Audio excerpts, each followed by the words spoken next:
90 రోజుల కోర్సు పూర్తి చేస్తే చాలు 100% ప్లేస్మెంట్ సపోర్ట్ తో సాఫ్ట్వేర్ జాబ్ మీ సొంతం. వెంటనే కోడ్ జ్ఞాన్ డెస్టినేషన్ ని సంప్రదించండి. ఆంధ్రప్రదేశ్ ప్రభుత్వం మహిళా సాధికారికత విషయంలో కొన్ని వ్యూహాత్మకమైన నిర్ణయాలు తీసుకుంటుంది. ఇప్పటికే వర్క్ ఫ్రమ్ హోమ్ కాన్సెప్ట్ ని రాష్ట్రంలో ఏ విధంగా డెవలప్ చేయాలనే అంశం పైన ఫోకస్ పెట్టడం, వివిధ రంగాలకు చెందినటువంటి ప్రముఖులతో చర్చలు జరపడం, ఆంధ్రప్రదేశ్లో ఎటువంటి మానవ వనరులు ఉన్నాయి, ముఖ్యంగా ఇంట్లో ఉండేటువంటి మహిళలకి ఎలాంటి ఉపాధి అవకాశాలు కల్పించాలి, దీనిపైన ఫోకస్ పెట్టింది. ఇప్పుడు ఇదే కోణంలో మరొక అడుగు ముందుకు వేసింది.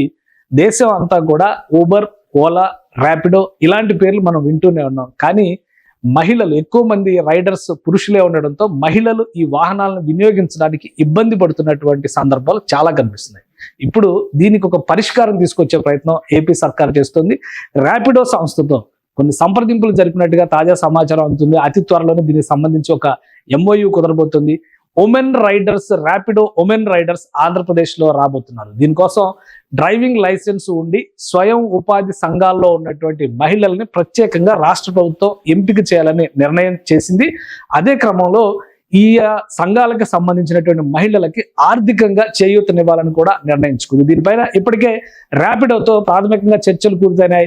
MOU దిశగా ఆంధ్రప్రదేశ్ ప్రభుత్వం సిద్ధమవుతుంది. అతి త్వరలో ఆంధ్రప్రదేశ్లో ర్యాపిడో ఉమెన్ రైడర్స్ ని చూసేటువంటి అవకాశం ఉంది. ఇదే తరహాలో నెక్స్ట్ ఇతర సంస్థలతో కూడా చర్చలు జరిపేటువంటి ఛాన్సెస్ కనిపిస్తున్నాయి. మొత్తం 400 వాహనాలని రాష్ట్ర ప్రభుత్వం సిద్ధం చేయబోతుంది. ఇవన్నీ కూడా ఈ బైక్స్ లేదా ఈ ఆటోలు, ఈ 2 కేటగిరీల్లో ఇక్కడ ఆంధ్రప్రదేశ్ ప్రభుత్వం నిర్ణయం తీసుకుంది. ఈ ఆటోలు, ఈ బైక్స్ 400 వెహికల్స్ ని రెడీ చేస్తుంది. స్వయం ఉపాధికి సంబంధించి ముద్రా లోన్స్, కేంద్ర ప్రభుత్వం సహకరించేటువంటి పథకం ఇది. ముద్రా లోన్స్ గురించి అందరికీ తెలుసు. ఈ పథకం సహకారంతో మహిళలకి, డ్రైవింగ్ లైసెన్స్ ఉన్నటువంటి మహిళలకి ఈ వాహనాలని అందుబాటులోకి తీసుకొచ్చేటువంటి ప్రయత్నం చేస్తుంది. మీరు ఏ పథకం ప్రభుత్వం డిజైన్ చేసినా ఒక విషయం అండర్లైన్ గా ఉంటుంది. కేంద్ర ప్రభుత్వం ఎలాంటి పథకాలు ఇస్తుందో చూసి ఆ పథకాలను రాష్ట్రంలో సద్వినియోగం చేసే దిశగా ప్రణాళికను వేసి ఇతర ఫైనాన్షియల్ ఇన్స్టిట్యూషన్స్ అంటే బ్యాంక్స్ కానీ, ఫైనాన్షియల్ సంస్థలను కానీ భాగం చేస్తూ కేంద్ర ప్రభుత్వం నుంచి వచ్చేటువంటి నిధులు సద్వినియోగం చేసేటువంటి ఒక సమగ్ర ప్రణాళిక ఇందులో కనిపిస్తుంది. ఈ బైక్స్, ఈ ఆటోలకు సంబంధించి ప్రధానంగా విశాఖపట్నం, విజయవాడ ఈ 2 నగరాల్లో కూడా మొదటి ఫేజ్ లో విశాఖపట్నం, విజయవాడలో ప్రారంభించాలనేటువంటి నిర్ణయం తీసుకుంది. మహిళలకి, ఆల్రెడీ డ్రైవింగ్ లైసెన్స్ ఉన్నటువంటి మహిళలు ఎవరెవరు ఉన్నారో వాళ్ళకి ఈ వెహికల్స్ ని అందుబాటులోకి తీసుకొచ్చేటువంటి ప్రయత్నం చేస్తుంది. మరొక 200 వాహనాల వరకు కూడా ఆంధ్రప్రదేశ్ ప్రభుత్వం మరొక 200 వాహనాలని కూడా సిద్ధం చేసేందుకు చర్చలు జరుపుతున్నట్టుగా తెలుస్తుంది. ఈ 200 వాహనాలను కూడా రాజమండ్రి, నెల్లూరు, గుంటూరు, కర్నూలు, తిరుపతి ఇటువంటి నగరాలు అంటే విజయవాడ అలానే విశాఖ టాప్ క్లాస్ సిటీస్ గా ఆంధ్రప్రదేశ్ లో చూస్తే మిగతావన్నీ కూడా ఆ తర్వాత కేటగిరీలో వచ్చేటువంటి నగరాలు అవుతాయి. అందుకనే రాజమండ్రి, కాకినాడ, కర్నూలు, తిరుపతి, నెల్లూరు, గుంటూరు ఈ నగరాల్లో కూడా దీనికి సంబంధించినటువంటి అధ్యయనాలను ప్రారంభించింది. మొదటి దశలో మాత్రం విశాఖపట్నం, విజయవాడలో ఈ ప్రోగ్రామ్ ని ప్రారంభించడానికి ప్రణాళికలను సిద్ధం చేస్తుంది. అలానే ఇప్పటికే ర్యాపిడో సంస్థతో దీనికి సంబంధించిన MOU పైన ఒక అండర్స్టాండింగ్ వచ్చేసారు. ఎందుకంటే ర్యాపిడో ప్లాట్ఫామ్ ఫీజు వసూలు చేస్తుంది. ప్లాట్ఫామ్ ఫీజు చెల్లించేటువంటి స్థితిలో మహిళలు ఉండకపోవచ్చు. ప్రయోగాత్మకంగా చేస్తున్నటువంటి experiment already last time election సందర్భంలో 2024 జనరల్ ఎలక్షన్ సందర్భంలో, మొన్న ఢిల్లీ ఎలక్షన్ సందర్భంలో కూడా ఊబర్ లాంటి సంస్థలు, ఓలా లాంటి సంస్థలు ఉమెన్ రైడర్స్ ని ప్రత్యేకంగా పెట్టి ఉమెన్ డ్రైవర్స్ ను ఎంగేజ్ చేసి ఓటింగ్ సెంటర్స్ కి వాళ్ళను తరలించేటువంటి ఏర్పాట్లు చేశారు. అదే తరహాలో కర్ణాటకలో ఉమెన్ వర్క్ ఫోర్స్ ఎక్కువగా ఉన్న నేపథ్యంలో ర్యాపిడో కానీ ఇతర ఓలా, ఊబర్ డ్రైవింగ్ సంస్థలు పురుషులకు సంబంధించినటువంటి వాహనాలపైన ఎక్కడానికి మహిళలు ఇబ్బంది పడుతున్నటువంటి తరుణంలో అక్కడ ఇప్పటికే ఉమెన్ రైడర్స్ స్టార్ట్ అయిపోయారు. ఇదే తరహాలో ఆంధ్రప్రదేశ్లో IT సెక్టర్ కానీ, ఇండస్ట్రియలైజేషన్ కానీ అంత స్థాయిలో లేకపోయినా కానీ మహిళలకి ఈ ఫెసిలిటీని అలవాటు చేసేటువంటి క్రమంలోనే రాష్ట్ర ప్రభుత్వం ఈ కాంబినేషన్ ని తీసుకొచ్చే ప్రయత్నం చేస్తుంది. ఈ MOU ప్రకారం చూస్తే కనుక మొదటి 3 నెలలు ఎలాంటి ప్లాట్ఫామ్ ఫీజు వసూలు చేయకుండా ర్యాపిడోతో ఒప్పందం కుదుర్చుకోబోతున్నట్టుగా తెలుస్తుంది. అలానే దీంతో పాటు ప్రతిరోజు 300 రైడ్స్ ఉండేలాగా ప్రణాళికలు చేయాలనేటువంటి ఒప్పందం కూడా జరుగుతుంది. అంటే 300 రైడ్స్ కనుక ప్రతిరోజు జరిగితే ఈ బైక్స్ డ్రైవ్ చేసే వాళ్ళకి, ప్రధానంగా ఈ బైక్స్ కి తక్కువ ఛార్జీలు మాత్రమే వసూలు చేసేటువంటి అవకాశం ఉంటుంది. కాబట్టి దానిలో కూడా అడ్వాంటేజ్ రావాలంటే, సఫిషియంట్ అమౌంట్ రావాలంటే ఈ నంబర్ ఆఫ్ రైడ్స్ కూడా ఎక్కువ ఉండేలా ప్లాన్ చేయాలి. సో విశాఖ విజయవాడలో ఈ ఎక్స్పెరిమెంట్ సక్సెస్ అయితే మిగతా అన్ని ప్రాంతాలకు కూడా విస్తరిస్తారు. విశాఖ విజయవాడలో 400 వెహికల్స్ ని అందుబాటులో ఉంచే ప్రయత్నం రాష్ట్ర ప్రభుత్వం చేస్తుంది. మిగతా చోట్ల మరొక 200 వాహనాలని ప్రయోగాత్మకంగా ఉపయోగించబోతున్నారు. ర్యాపిడోతో చేసుకునేటువంటి ఒప్పందం తర్వాత ఇది సక్సెస్ అయితే మిగతా సంస్థలు కూడా విస్తరించేటువంటి అవకాశం ఉంది. ఉమెన్ వర్క్ ఫోర్స్ ని పూర్తి స్థాయిలో సద్వినియోగం చేసుకునేందుకు ఆంధ్రప్రదేశ్ ప్రభుత్వం వేసినటువంటి ప్రణాళిక ఇది. అందులో భాగంగానే మొదటి స్టెప్ ర్యాపిడోతో అతి త్వరలోనే ఒప్పందం కుదరబోతోంది. ఆంధ్రప్రదేశ్ ప్రభుత్వం మహిళా సాధికారికత విషయంలో కొన్ని వ్యూహాత్మకమైన నిర్ణయాలు తీసుకుంటుంది. ఇప్పటికే వర్క్ ఫ్రమ్ హోమ్ కాన్సెప్ట్ ని రాష్ట్రంలో ఏ విధంగా డెవలప్ చేయాలనే అంశం పైన ఫోకస్ పెట్టడం, వివిధ రంగాలకు చెందినటువంటి ప్రముఖులతో చర్చలు జరపడం, ఆంధ్రప్రదేశ్లో ఎటువంటి మానవ వనరులు ఉన్నాయి, ముఖ్యంగా ఇంట్లో ఉండేటువంటి మహిళలకి ఎలాంటి ఉపాధి అవకాశాలు కల్పించాలి, దీనిపైన ఫోకస్ పెట్టింది. ఇప్పుడు ఇదే కోణంలో మరొక అడుగు ముందుకు వేసింది. దేశం అంతా కూడా ఊబర్, ఓలా, ర్యాపిడో ఇలాంటి పేర్లు మనం వింటూనే ఉన్నాం. కానీ మహిళలు ఎక్కువ మంది రైడర్స్ పురుషులే ఉండడంతో మహిళలు ఈ వాహనాలను వినియోగించడానికి ఇబ్బంది పడుతున్నటువంటి సందర్భాలు చాలా కనిపిస్తున్నాయి.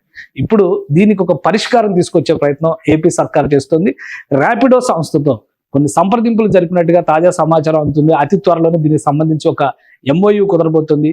Women riders, Rapido women riders Andhra Pradesh లో రాబోతున్నారు. దీనికోసం డ్రైవింగ్ లైసెన్స్ ఉండి స్వయం ఉపాధి సంఘాల్లో ఉన్నటువంటి మహిళల్ని ప్రత్యేకంగా రాష్ట్ర ప్రభుత్వం ఎంపిక చేయాలని నిర్ణయం చేసింది. అదే క్రమంలో ఈ సంఘాలకు సంబంధించినటువంటి మహిళలకి ఆర్థికంగా చేయూతనివ్వాలని కూడా నిర్ణయించుకుంది. దీనిపైన ఇప్పటికే ర్యాపిడోతో ప్రాథమికంగా చర్చలు పూర్తయినాయి. MOU దిశగా ఆంధ్రప్రదేశ్ ప్రభుత్వం సిద్ధమవుతుంది. అతి త్వరలో ఆంధ్రప్రదేశ్ లో ర్యాపిడో ఉమెన్ రైడర్స్ ని చూసేటువంటి అవకాశం ఉంది. ఇదే తరహాలో నెక్స్ట్ ఇతర సంస్థలతో కూడా చర్చలు జరిపేటువంటి ఛాన్సెస్ కనిపిస్తున్నాయి. మొత్తం 400 వాహనాలని రాష్ట్ర ప్రభుత్వం సిద్ధం చేయబోతుంది. ఇవన్నీ కూడా ఈ బైక్స్ లేదా ఈ ఆటోలు, ఈ 2 కేటగిరీల్లో ఇక్కడ ఆంధ్రప్రదేశ్ ప్రభుత్వం నిర్ణయం తీసుకుంది. ఈ ఆటోలు, ఈ బైక్స్ 400 వెహికల్స్ ని రెడీ చేస్తుంది. స్వయం ఉపాధికి సంబంధించి ముద్రా లోన్స్, కేంద్ర ప్రభుత్వం సహకరించేటువంటి పథకం ఇది. ముద్రా లోన్స్ గురించి అందరికీ తెలుసు.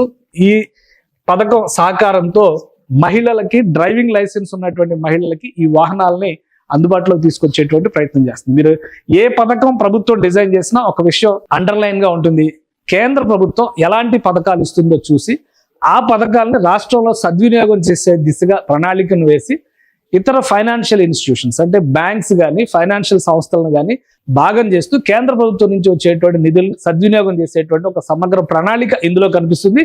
ఈ బైక్స్, ఈ ఆటోలకు సంబంధించి ప్రధానంగా విశాఖపట్నం, విజయవాడ ఈ 2 నగరాల్లో కూడా మొదటి ఫేజ్ లో విశాఖపట్నం, విజయవాడలో ప్రారంభించాలనేటువంటి నిర్ణయం తీసుకుంది. మహిళలకి ఆల్రెడీ డ్రైవింగ్ లైసెన్స్ ఉన్నటువంటి మహిళలు ఎవరెవరు ఉన్నారో వాళ్ళకి ఈ వెహికల్స్ ని అందుబాటులోకి తీసుకొచ్చేటువంటి ప్రయత్నం చేస్తుంది. మరొక 200 వాహనాల వరకు కూడా ఆంధ్రప్రదేశ్ ప్రభుత్వం మరొక 200 వాహనాలని కూడా సిద్ధం చేసేందుకు చర్చలు జరుపుతున్నట్టుగా తెలుస్తుంది. ఈ 200 వాహనాలను కూడా రాజమండ్రి, నెల్లూరు, గుంటూరు, కర్నూలు, తిరుపతి ఇటువంటి నగరాలు అంటే విజయవాడ అలానే విశాఖ టాప్ క్లాస్ సిటీస్ గా ఆంధ్రప్రదేశ్ లో చూస్తే మిగతావన్నీ కూడా ఆ తర్వాత కేటగిరీలో వచ్చేటువంటి నగరాలు అవుతాయి. అందుకనే రాజమండ్రి, కాకినాడ, కర్నూలు, తిరుపతి, నెల్లూరు, గుంటూరు ఈ నగరాల్లో కూడా దీనికి సంబంధించినటువంటి అధ్యయనాలను ప్రారంభించింది.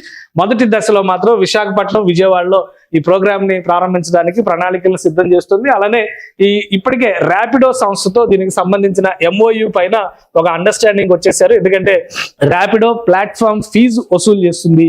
ప్లాట్ఫామ్ ఫీజు చెల్లించేటువంటి స్థితిలో మహిళలు ఉండకపోవచ్చు. ప్రయోగాత్మకంగా చేస్తున్నటువంటి experiment already last time election సందర్భంలో 2024 జనరల్ ఎలక్షన్ సందర్భంలో మొన్న ఢిల్లీ ఎలక్షన్ సందర్భంలో కూడా ఊబర్ లాంటి సంస్థలు, ఓలా లాంటి సంస్థలు ఉమెన్ రైడర్స్ ని ప్రత్యేకంగా పెట్టి ఉమెన్ డ్రైవర్స్ ను ఎంగేజ్ చేసి ఓటింగ్ సెంటర్స్ కి వాళ్ళని తరలించేటువంటి ఏర్పాట్లు చేశారు. అదే తరహాలో కర్ణాటకలో ఉమెన్ వర్క్ ఫోర్స్ ఎక్కువగా ఉన్న నేపథ్యంలో ర్యాపిడో కానీ ఇతర ఓలా, ఊబర్ డ్రైవింగ్ సంస్థలు పురుషులకు సంబంధించినటువంటి వాహనాలపైన ఎక్కడానికి మహిళలు ఇబ్బంది పడుతున్నటువంటి తరుణంలో అక్కడ ఇప్పటికే ఉమెన్ రైడర్స్ స్టార్ట్ అయిపోయారు. ఇదే తరహాలో ఆంధ్రప్రదేశ్ లో ఐటీ సెక్టర్ కానీ ఇండస్ట్రియలైజేషన్ కానీ అంత స్థాయిలో లేకపోయినా కానీ మహిళలకి ఈ ఫెసిలిటీని అలవాటు చేసేటువంటి క్రమంలోనే రాష్ట్ర ప్రభుత్వం ఈ కాంబినేషన్ ని తీసుకొచ్చే ప్రయత్నం చేస్తుంది. ఈ MOU ప్రకారం చూస్తే కనుక మొదటి 3 నెలలు ఎలాంటి ప్లాట్ఫామ్ ఫీజు వసూలు చేయకుండా ర్యాపిడోతో ఒప్పందం కుదుర్చుకోబోతున్నట్టుగా తెలుస్తుంది. అలానే దీంతో పాటు ప్రతిరోజు 300 రైడ్స్ ఉండేలాగా ప్రణాళికలు చేయాలనేటువంటి ఒప్పందం కూడా జరుగుతుంది. అంటే 300 రైడ్స్ కనుక ప్రతిరోజు జరిగితే ఈ బైక్స్ డ్రైవ్ చేసే వాళ్ళకి, ప్రధానంగా ఈ బైక్స్ కి తక్కువ ఛార్జీలు మాత్రమే వసూలు చేసేటువంటి అవకాశం ఉంటుంది. కాబట్టి దానిలో కూడా అడ్వాంటేజ్ రావాలంటే, సఫిషియెంట్ అమౌంట్ రావాలంటే ఈ నంబర్ ఆఫ్ రైడ్స్ కూడా ఎక్కువ ఉండేలా ప్లాన్ చేయాలి. సో విశాఖ, విజయవాడలో ఈ ఎక్స్పెరిమెంట్ సక్సెస్ అయితే మిగతా అన్ని ప్రాంతాలకు కూడా విస్తరిస్తారు. విశాఖ, విజయవాడలో 400 వెహికల్స్ ని అందుబాటులో ఉంచే ప్రయత్నం రాష్ట్ర ప్రభుత్వం చేస్తుంది. మిగతా చోట్ల మరొక 200 వాహనాలని ప్రయోగాత్మకంగా ఉపయోగించబోతున్నారు. ర్యాపిడోతో చేసుకునేటువంటి ఒప్పందం తర్వాత ఇది సక్సెస్ అయితే మిగతా సంస్థలు కూడా విస్తరించేటువంటి అవకాశం ఉంది. ఉమెన్ వర్క్ ఫోర్స్ ని పూర్తి స్థాయిలో సద్వినియోగం చేసుకునేందుకు ఆంధ్రప్రదేశ్ ప్రభుత్వం వేసినటువంటి ప్రణాళిక ఇది. అందులో భాగంగానే మొదటి స్టెప్ ర్యాపిడోతో అతి త్వరలోనే ఒప్పందం కుదరబోతోంది. సుమన్ టీవీలో మీ పర్సనల్ అండ్ బిజినెస్ ప్రమోషన్స్ కోసం కింది నెంబర్కి కాంటాక్ట్ చేయండి.